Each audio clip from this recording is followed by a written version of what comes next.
මෙම රජරොරෙනි දුම්රිය බෙල්ලියත්තේ සිට වවුනියාවට යන ගමනේ නවත්වන්නේ ගැවුරු කන්නල, බබරන්ද, කකන්නදුර, වෙහෙරහේන, පිලදුව, මාතර,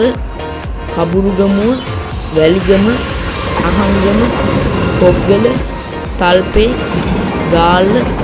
පික්කඩුව, අම්බලන්ගොඩ, අලුත්ගම, කළුතර සවුත්, පානදුර, ගල්කිස්ස, කොළඹ කොටුව, රාගම, ගම්පහ, වේයන්ගොඩ, මීරිගම, අලව්ව, පොල්ගහවෙල, ගිරම්බේ, තලවදෙට්ටගෙදර, පොතුහැර,